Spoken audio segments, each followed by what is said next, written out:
jamono ji ñi doon def terminal élèves yi doon def terminal ndongo yi doon def terminal ñu ngi def examen baccalauréat te fii ñu toog fii ñu ngi toog ak ay ndongo ay élèves yoo xam ne terminal lañ doon def année bii bu waroon lañ fekk ci salle d'examen ñuy natt ñuy xayma seen xam-xam bi nga xam ne sol nañ leen ko octobre ak léegi au lieu que ñoom ndongo daara ñu nekk ci daara yi fi ñuy xaymawee jamono jii ñu toll seen xam-xam ñoom ñu nekk fii siège fa ak ñun di wax ak askanu Sénégal lu tax nekkuñu ci daara yi jamono ji ñuy xam seen xam-xam élèves yi dañoo bokk ci benn école boo xam ne ñu ngi koy woowee Institut Sainte Lucie école bi mu ngi tudd Institut Lucie Leclerc plutôt école bi mu ngi tudd Institut Lucie Leclerc benn ci école yi nekk Almadies ñoom ñu ngi nekk ci école bi nekk Almadies waaye am na yeneen école Institut Lucie Leclerc yi nekk ci Sénégal ñu doon def terminal ci classe terminal boobu ñu nekk ci ak seen yeneen naataango ñoom ñu motoon ñeent fukki ndongo daara ñeent fukk ndongo daara ci classe terminal mu amoon ñoo xam ne ci ñeent fukki yi ñu ngi doon def terminal S am ñu nekkoon terminal L boo leen boolantee ñu nekk ñeent fukk li am nag mooy booy def classe terminale day am jamono joo xam ne ci biir année scolaire bi dañ lay laaj frais de dossier ñi nga xam ne dañoo am jafe-jafe seen caméra est-ce que mën nañu bàyyi ñu def conférence de presse bi après xëy na ñu ñaan éléments yi seen yeneen naataango yi am image yi en fait waxtaan bi laa xamul en fait bu fekkee conférence de presse yi dafa am waxtaan du neex donc bu dee dafa am problème en fait technique nañu xaar xëy na laaj seen naataango yi amul ak léegi donc boo amulee problème technique gars yi dañu noppi nag tuuti bu ñu bëggee waxtaan yi si biti rawatina nag li ñu fi waxtaanee lu jàmm comme ni ma ko waxee dafa am jamono joo xam ne ci biir at bi nañ lay laaj nga fay yow élève frais de dossier pour bokk pour def baccalauréat frais de dossier yooyu mu ngi toll ci 11500 mooy ñaari junni ak ñetti téeméer élève bu nekk nga nekk classe terminale boo bëggee def baccalauréat war nga fay frais de dossier 11500 ñaari junni ak ñetti téeméer ñoom fay nañ seen 11500 boo fayee loolu ci biir at bi da ngay jot message bu lay wax ne fay nga xëy na ñu jox la xëy na sa numéro ñoom dinañ ci ñëwaat waaw message bi xëy na am na numéro yow candidat bi ak fi nga naree def xëy na peut-être bac ak ñoom seen man bi ma defee bac yaa ngi leen xamatuma trop du muy demee donc da ngay jot message ñoom seen naataango yi ñu bokkal classe seen classe toll ci ñeent fukk jot seeni message ñoom juróom-ñeent jotuñu message bi ñu jotulee message ñu interpellé ñi jiite école Institut Lucie Leclerc bu Almadies bi ñu leen interpellé ñu ne leen dafa yéex rek xam ngeen rek ay mbiru xarala ak ñoom seen message bi ne ñoom ñu toog gisuñu dara ñu ne non xëy na dossier yi moo jaxasoo mu réer ñu toog ñu ne bon am na ay papier ak ñoom seen mujjanteel bi nag waa école bi ne leen xam ngeen lan la ci gàttal dañoo lekk xaalis bi waaw seen 11500 yi ngeen déposé dañoo lekk xaalis bi yéen juróom ñi diw moo ko lekk ñoom dinañ ñëwaat ci diw boobu kan la ñun nag waa FRAPP diw moo ko lekk intéressé wuñu li ñu intéressé mooy diw boobu nga xam ne moo ko lekk école bi moo ko fa teg di ko fay donc diw moo ko lekk école bi na ko lijjanti waaye responsabilité école bi la yow école nooy amee directeur nooy amee surveillant général nooy amee yeneen poste ci école élèves yi di fay seen xaalis pour def baccalauréat kenn ci ñi ngi fa teg lekk xaalis bi ba déposé wuñu ko office du bac déposé wuñu ko ci état du Sénégal donc ça veut dire que état du Sénégal moom xamul élèves yi pour ñii di def baccalauréat ñu jàpp nag ne loolu du dëgg du yoon ñu jàpp nag ne loolu lu garaaw garaaw la ñu naan déet ñeent fukki élèves yëpp fay ku ci nekk ñaari téeméer xam ngeen examen baccalauréat am na lu ñuy woowee matière facultative mooy matière yoo xam ne du forcé waaye yow élève da lay neex nga def ko lan mooy intérêt matière facultative mooy point boo am te mu dépassé 10 kañ la koy yokkal loolu mooy intérêt matière facultative maanaam boo defee dessin nga am 2 points de plus yi en tout cas suñu jamono dañ ko doon yokk ñoom dinañ wax ndax ba léegi loolu moo am boo defee musique d'accord boo amee 15 dañuy jël 5 points yi yokkal la ko ci matière forcée yi ñoom ñeent fukki élèves ñu fay ku ci nekk ñaari téeméer pour def matière facultative ci ñeent fukki élèves yi kenn rek moo ci def matière facultative muy doomu directeur maanaam ñoom dañoo lekk seen ñaari junni ak ñetti téeméer frais de dossier baccalauréat ñu naan déet ñu fay ñu lekk seen ñaari téeméer waaye seen yeneen naataango yi nga xam ne dañoo lekk seen ñaari téeméer ñoom au moins yàlla def na kenn lekkul seen ñaari junni ak ñetti téeméer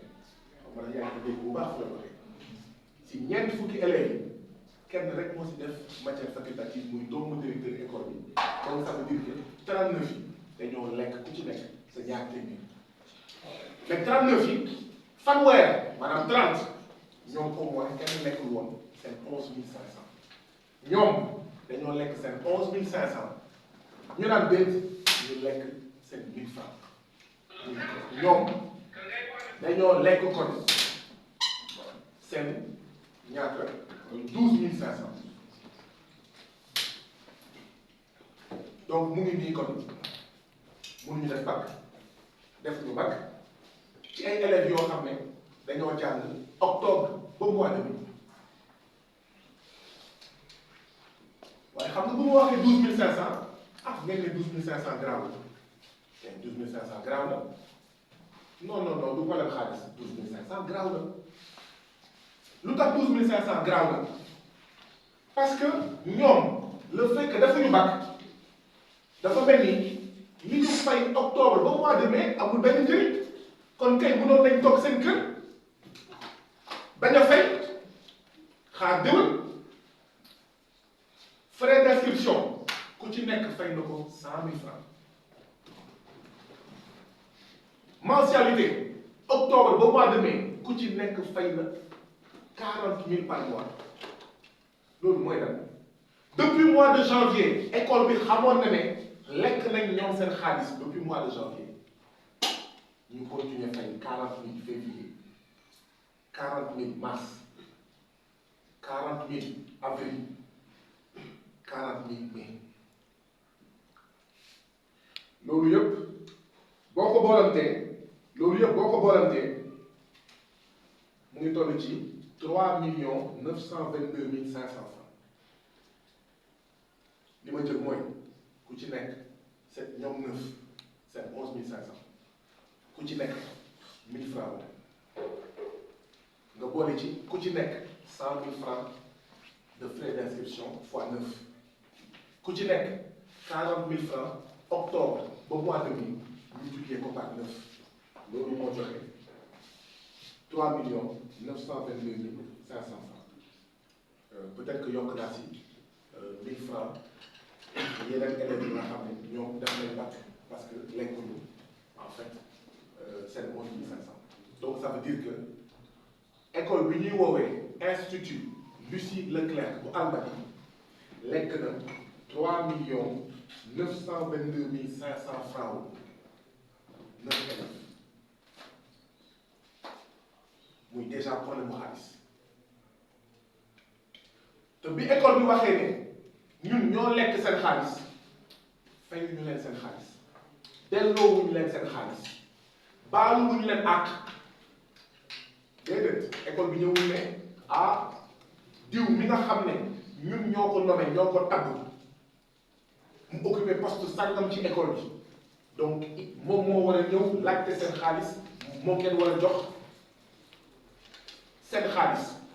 wala bu ngeen ko joxlee itam moom moo ko war a def déposer diw boobu lekk seen xaalis te ñun ñu tabb ko donc mënul nekk responsabilité personnelle am responsabilité individuelle waaye responsabilité également de l'école école bi baaluwul ak école bi excusé wul école bi jéemul trouver solution ba pare di leen di menacer di leen di xoqatal ne leen fu leen neex dem leen du mujj fenn mbokk yi du mujj fenn moo war a jeex ci réew mi nga nekk liggéeykat ñu noot la du mujj fenn nga nekk béykat ñu sàcc sa suuf du mujj fenn nga nekk élève war a def baccalauréat nga ànd ak say naataango octobre ba mois de mai frais d'inscription 100 000 weer bu nekk nga fay juróom-ñetti junni mooy 40 000 ñu naan déet nga joxe ñaari junni ak ñetti téeméer ñu naan déet nga joxe ñaari téeméer matière facultative ngir mujjantel bi ñu ne la naxee bàyyi da nga xam réew seet leen rek lu toll ni élève nga jàng at bi yëpp ak sa ñeent fukki naataango nga war a def bac jot defoo bac say morom di def bac seet leen ko ci xale ci suñuy doom ci suñuy rakk quel sentiment lan moo war a nekk ñoom seen bopp ak xale yu mel lu sa morom am bëgg nga am lu ko weesu wala minimum la même chose sa naataango yi nga duggandoo école dans quelques jours ñu ngi arrosage ndaxte am nañ bac c'est l'occasion d'ailleurs de souhaiter bonne chance à tous les bacheliers du Sénégal fii ak ay fan say naataango ñoo lay invité naan dañuy arrosage dañuy fêter ñoom seen baccalauréat bi ñu am fekk na yow dañ la xañ baccalauréat boo tax ngir waa FRAPP ñu ñëw ne ah lii école bi ñuy woowee institut Sainte-Lucie wax doy na waar def doy na waar du dëgg du yoon waaye ñun du ñu yem rek ci école institut Lucie Leclerc dañuy naan école nekkul bi ci ko bëgg école nekkul ku jóg rek nga taxawal sa boutique boobu ana état du Sénégal boobu ana gouvernement du Sénégal boobu gouvernement du Sénégal mu ngi dàqe waa Pastef boobu gouvernement du Sénégal mu ngi jël gouvernement bi yëpp ne acca cité kër góor gi mais dégg suñu doom yi nag suñu rakk yi nag suñu jarbaat yi nag mais moyens yi ñuy jël di toggali waa Pastef di toggali Ousmane Sonko di yóbbu cité kër góor gi mais moyens yooyu nañ ko jël itam ngir suñuy doom suñuy jarbaat suñuy rakk yi nekk ci école yi bu ñu bañ leen nax ñu bañ leen noot lii kon moo ñu fi indi damay fàttali ne mbir mi problème bu xaalis la ndaxte nee naa leen 3 922 500 xaalis bu bëri la ah 3 millions yi kuñ ko si jox nga commencé sa benn business nga ubbi sa entreprise 3 millions 922 500 kuñ ko jox nga dem aji màkk nga dem aji Rome donc 322 500 du xaalis bu ndaw xaalis boobu yëpp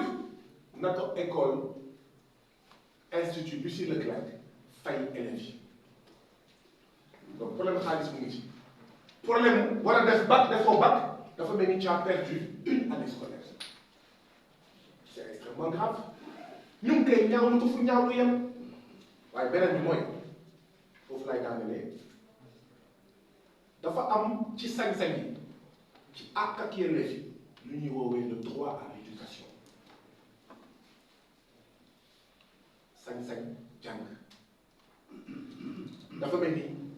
c'est ñoom seen droit à l'éducation la ñu salfaañe or droit à l'éducation article 8 ak article 21 de la constitution du Sénégal day wax ci droit à l'éducation constitution bu Sénégal bi nga xam ne moo wax ci article 27 nul ne peut faire plus de 2 mandats consécutifs constitution boobu ci article 8 ak ci article 21 mooy wax ci droit à l'éducation seen droit à l'éducation boobu la ñu salfaañe article 26 déclaration universelle des droits de l'homme bu 1948 mooy wax toute personne a droit à l'éducation donc ñoom seen droit à l'éducation la ñu salfaañe c'est extrêmement grave c'est pour ça que l'État du Sénégal est interpellé c'est pourquoi gouvernement bu Sénégal warul toog seetaan lii ministère de l'éducation nationale gouvernement bu Sénégal état bu Sénégal war na dem interpeller institut Lucie Leclerc pour mu wax leen lan moo tax ñuy noot élèves Sainte-Lucie di lekk seen xaalis di leen di gëmloo ne que nañ def bac ñu lekk ñoo seen xaalis élèves yi nag porté nañ plainte élèves yi porté nañ plainte depuis le 30 mai 30 mai fanweeri fan ci weeru mai la ñu déposé seen plainte 30 mai 30 juin 5 juillet xam ngeen ëpp na weer depuis boobu dossier bi avancé wu non depuis boobu dossier bi avancé wu waaw ndax lan parce que ñu ngi tudd Ruki ñu ngi tudd Mekha Diatta ñu ngi tudd Adja Mati ñu ngi tudd Sabali tudd ñu Adji Sarr bu ñu tuddoon Adji Sarr dossier bi ba fàttaliku leen dossier Ousmane Sonko ak Adji Sarr 2 mois ñu àtte ko àttewaat ko yaa ngi di fàttaliku pour coowal viol nga xam ne dossier bu compliqué la ndax am na sëy ndax am na lii ndax am na laa mais bii dossier mooy la fay leen waaw ana xaalis bi ah ñoo ko nekk dossier boobu yomb naa rek 30 mai la ñu déposé seen plainte 30 juin muy 1 mois ñu ngi 5 juillet waa xanaa ñii amuñu ay droit xanaa ñii amuñu ay sañ-sañ nañu bàyyi aji am ndey ak Ruki amul ndey aji am ndey ak Sabali amul ndey aji am ndey ak Adja Mati amul ndey aji am ndey ak Xarjata amul ndey justice bi na def liggéeyam sinon bu defulee liggéeyam école institut Lucie Leclerc da koy defaat déwén te ñoom dinañ si dellu si at yii passé da ko doon def yeneen élèves terminal yi lañ jiitu ñoom waaye li am mooy élèves yooyu dañ doon ne bàyyi nañ leen ak yàlla wala dañuy naan école bi dafa am doole boo xam ne ñun ay xale rek la lan la ñu mën ak école bu am doole bii ay xale dong lañu c'est pour ça d'ailleurs ñuy rafetlu ñoom seen taxawaay parce que seen taxawaay dina tax déwén terminal école institut Lucie Leclerc li leen dal ñoom du leen dal wala école bi sax dinañ ko tëj ñoom seen taxawaay dina tax yeneen école ci Sénégal yii def la même chose d'accord ñoom seen taxawaay dina sauver élèves yi d'ailleurs bi ñu leen recevoir yi avant tabaski ñu wax ñu histoire bi dañ ñu ne ñun en fait li ñu gën a yitteel mooy suñuy rakk ñu bañ leen ko def donc ñuy rafetlu ñoom seen taxawaay ci ay xale ndaxte am na seen moromu papa ak seen moromu yaay yoo xam ne ñu ngi am jafe-jafe seen ñu ngi leen di noot seen bërëbu liggéeykaay ñu ne pat wala dañ leen woo allo yéen waa FRAPP est-ce que mën ngeen ñu waxal ñu ne waaw kaay ñu confirme ah non non non bëgguñu feeñ. Ces élèves sont courageuses elles sont braves parce que bëri na te bokk na ci yàq Sénégal seen moromu baay seen moromu ndey seen moromu nijaay seen moromu yumpaay yoo xam ne ñu ngi leen di noot ñu ne pat est-ce que mën nga ñu waxal ah déedéet kaa ñu conférence de presse kaa ñu marche déedéet bëgguma feeñ bu ma si feeñee elles sont braves vous êtes courageuses et nous sommes fiers de vous parce que lii mooy defar Sénégal dëmm bu nekkee di lekk doomu jàmbur da nga koy jéebaane dëmm bu nekkee di seeñu doomu jàmbur da nga koy jéebaane ngir d'accord yow mii muy lekk yow mii muy seeñu mu taxaw ba pare bañ a lekk bañ a seeñu kenn. Nous sommes venus aujourd'hui alors ñoom dinañ wax ah ñoom dinañ wax.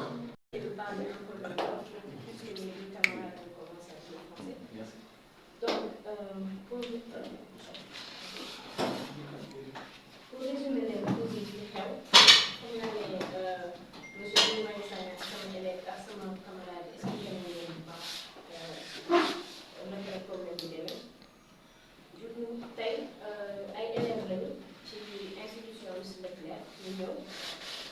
bi ñëwee ñu fay suñu inscription fay suñu mensualité ñu fay lépp ba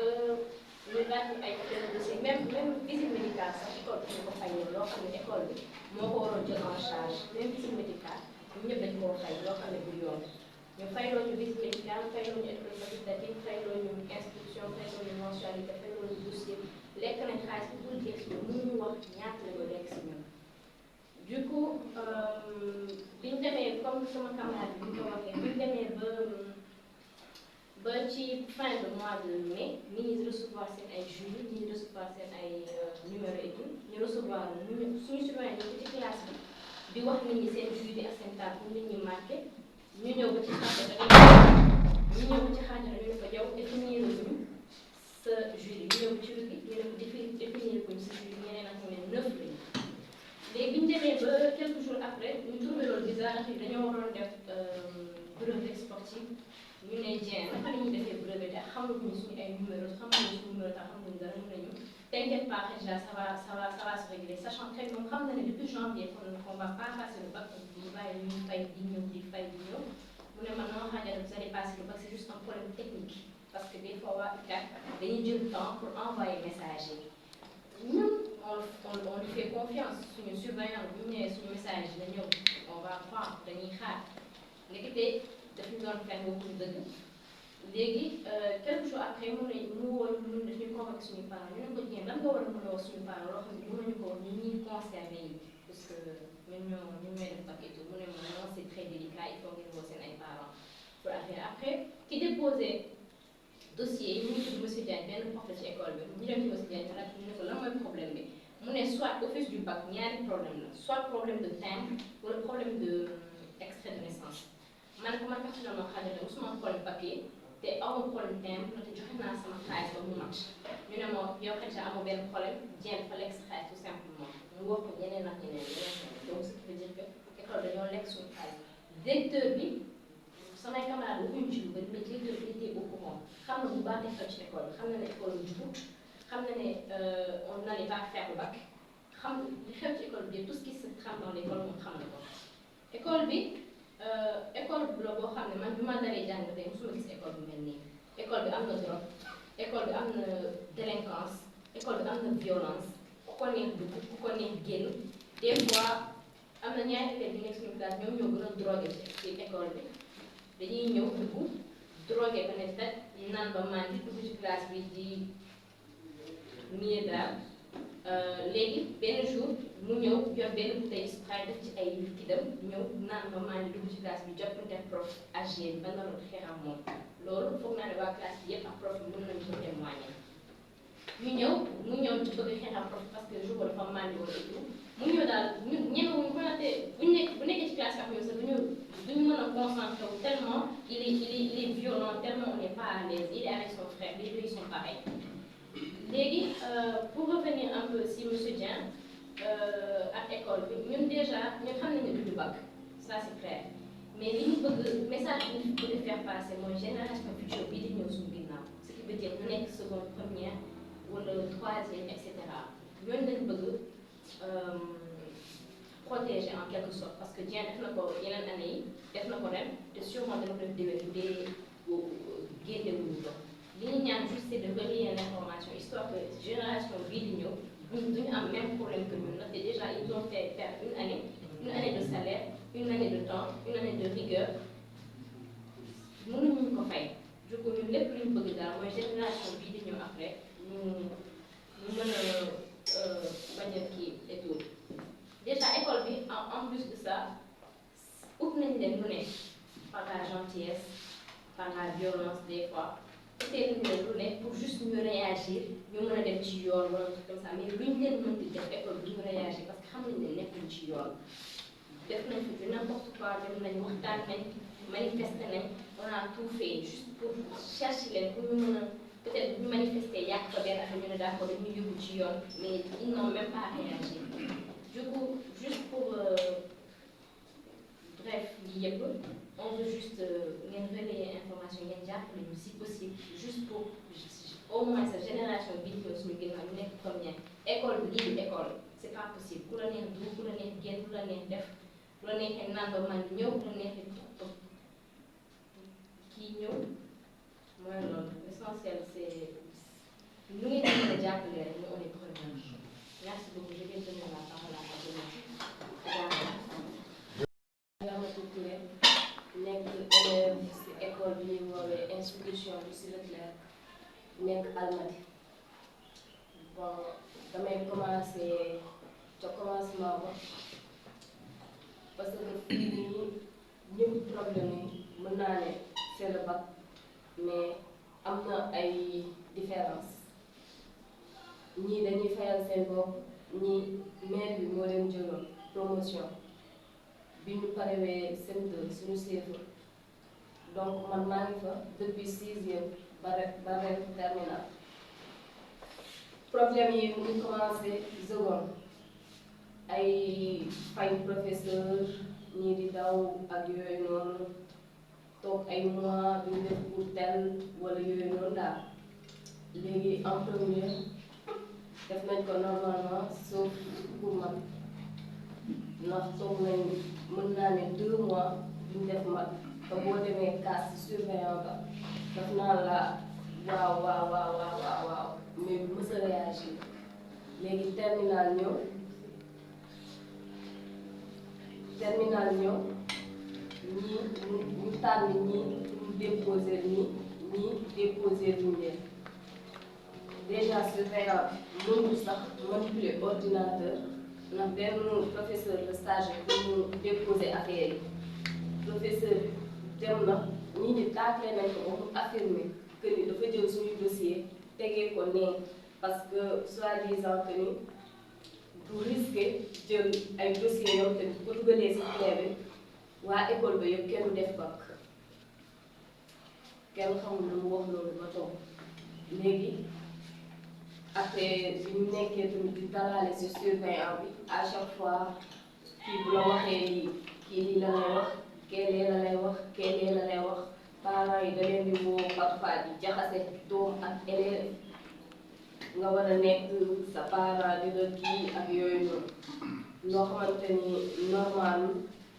école ba lu nekk am na fa lu waay neex def n'importe quoi daal ñu doon ñëwoon fii nii tey pour ñëpp jot si benn parent bu xalaat inscrire doomam si école boobu noonu ñu lay wax ni école boobu noonu nekkul école bi gën ndax boo fa yóbbuwee sa doom pour ñu jàngal ko xam-xam contraire ba la fay jëlee su amul yenn mentalité yi nii pour yóbbu ko si yoon koo xamante ne nii mooy loolu dafay yomb trop ñu ngi leen di sant nag di leen gërëm si le fait que ngeen déglu. Mais toute notre solidarité aux 9 élèves de l'école Lucie Leclerc des Almadies. Ces 9 élèves étaient en classe de terminale, dans une classe composée, qui comprenait 40 élèves. Ces 9 élèves ont donné 11 500 francs de frais de dossier pour pouvoir participer à la fin d'année à l'examen du baccalauréat. Leurs 11 500 francs de frais de dossier ont été détournés, ont été volés, ont été mangés par l'école Institut Lucie Leclerc. Quand ces élèves n'ont pas reçu leur convocation, n'ont pas reçu leur SMS, ces élèves se sont inquiétés, ont interpellé l'école, l'école leur a menti, leur a raconté des histoires, et ce qui s'est passé par la suite, c'est que l'école a eu, à un moment donné, le courage de leur dire la vérité, et la vérité c'est que, oui, nous, école, Institut Lucie Leclerc, nous avons mangé, nous avons volé, nous avons détourné votre argent, parce que nous ne l'avons pas déposé. L'école Institut Lucie Leclerc n'a pas déposé leurs 11 500 francs. Et donc, ils n'ont pas été comptabilisés, eux, 9 élèves, parmi les candidats au baccalauréat. 11 500 francs. Pire, les 40 élèves ont donné chacun 1000 francs pour pouvoir effectuer des épreuves facultatives. Seul le fils du directeur a effectué, le fils du directeur de l'école. Institut Lucie Leclerc a effectué les épreuves facultatives. Donc ça veut dire que les 39 autres, on a volé leur argent. Nous estimons que c'est extrêmement grave. Depuis le mois de janvier, l'école savait que ces 9 élèves n'allaient pas passer le baccalauréat parce qu'on avait déjà mangé leur argent. Donc 11 500 de frais de dossier mangés. 1000 francs, épreuves facultatives mangées. Mais c'est plus. C'est plus que ces 12 500 francs. On a fait perdre à ces 9 élèves toute une année scolaire. Ça veut dire, chacune a payé 100 000 francs de frais d'inscription. Mangé. Oui, on peut dire que ça a été mangé. 40 000 francs par mois de mensualité, de octobre au mois de mai, pour rien. Alors que depuis le mois de janvier, l'école savait que ces élèves n'allaient pas faire le baccalauréat. Parce que leur argent n'a pas été déposé. Et ce n'était pas un oubli, ils l'ont mangé. Et jusqu'au moment où je vous parle, on ne leur a pas rendu leurs 11 500. On ne leur a pas rendu leurs 1000 francs. Jusqu'au moment où je vous parle, elles n'ont pas entendu des excuses. L'addition que j'ai effectuée donne un montant de 3 922 500 francs. Si vous comptabilisez frais d'inscription, mensualité de octobre au mois de mai, si vous comptabilisez les 11 500 et les 1000 francs. C'est un manque à gagner. Donc voilà le dommage que l'école Institut Lucie Leclerc a fait subir à ses 9 élèves. 3 922 500. Mais pire, le dommage le plus grand, c'est qu'elles ne feront pas le baccalauréat. Alors que le baccalauréat a commencé depuis hier, c'est l'occasion de souhaiter une bonne chance aux candidats. Elles, ces élèves, au lieu d'être en classe hier, n'étaient pas en classe hier. Au lieu d'être en classe d'examen de baccalauréat les jours à venir, elles ne le seront pas. dénonçons cela. Notre présence ici est une présence de parents. Nous sommes des parents pour ces élèves. Notre présence ici est une présence de grands frères. Notre présence ici est une présence de mère et de père. Notre présence ici, à leur côté, c'est une présence d'oncles et de tantes. Nous sommes leurs oncles, nous sommes leurs tantes, nous sommes leurs frères, nous sommes leurs pères, nous sommes leurs mères. Pour dire ce que vous, École Institut Lucie Leclerc, avez fait à nos enfants, à nos sœurs, à nos nièces, c'est tout simplement inacceptable. Et nous interpellons l'État du Sénégal. Tous les moyens mobilisés par l'État du Sénégal pour pourchasser les militants de PASTEF, pour pourchasser les membres du FRAPP, pour amener à la cité Keur Gorgui. Mais il faut les mobiliser aussi pour protéger nos filles élèves, nos sœurs élèves, nos nièces élèves. Elles ont porté plainte depuis le 30 mai 2023.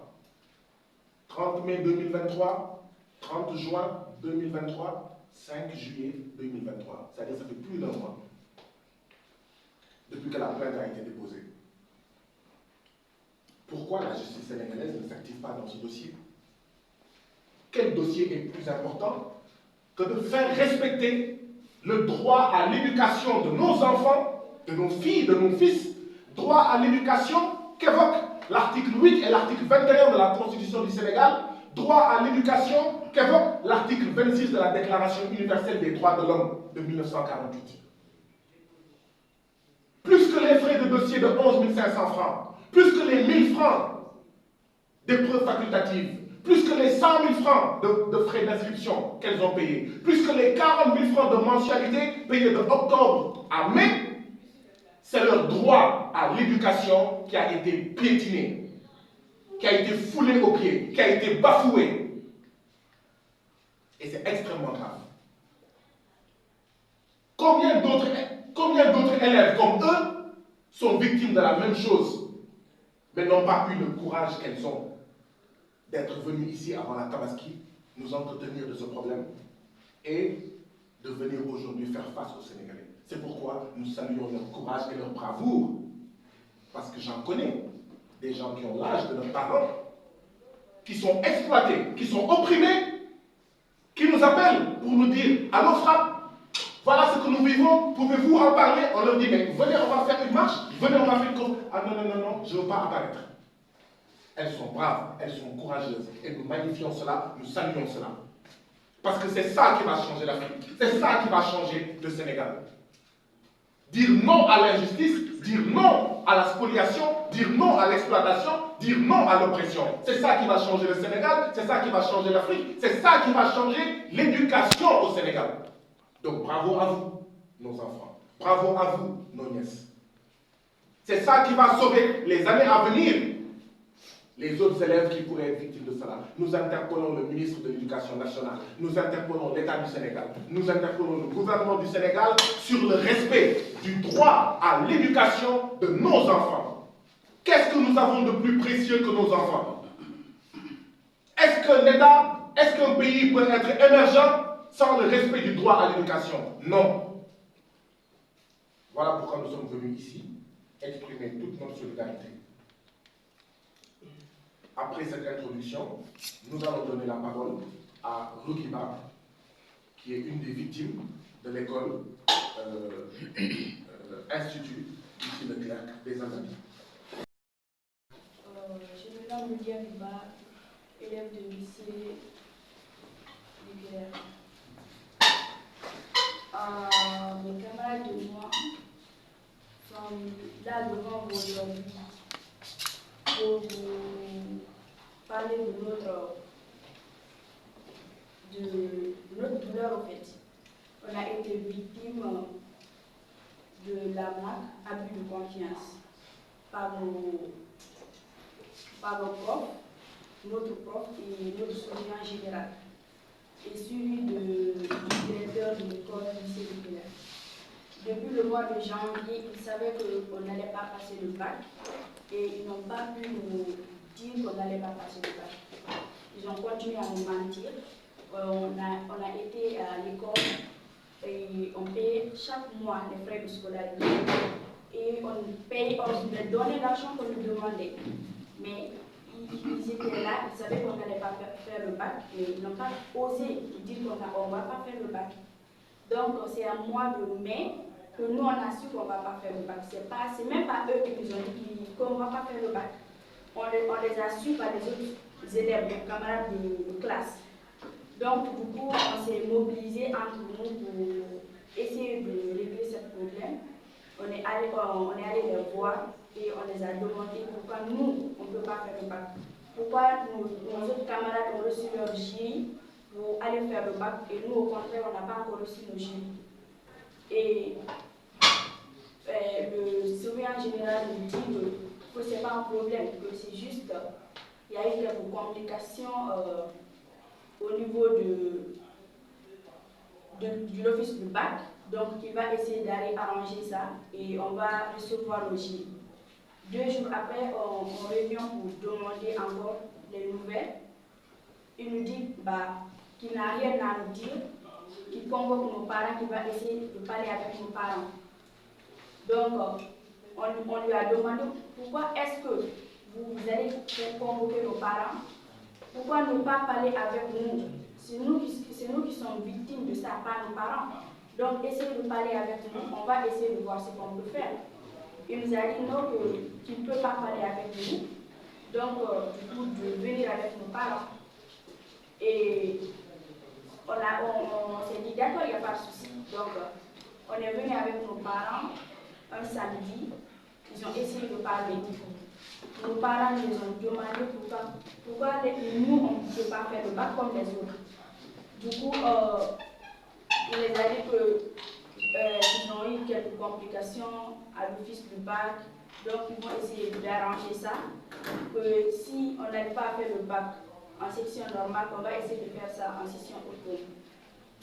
On les a demandé comment est-ce qu'on peut faire le bac en section auto, parce que on ne peut pas faire, on n'a pas fait le bac en section normale, on n'a pas de jury, on n'a pas reçu nos numéros de carte, nos centres et tout. Ils ont dit non, ils vont essayer de voir s'ils vont qualifier des dossiers médicaux pour qu'on puisse faire le bac. Donc, du coup,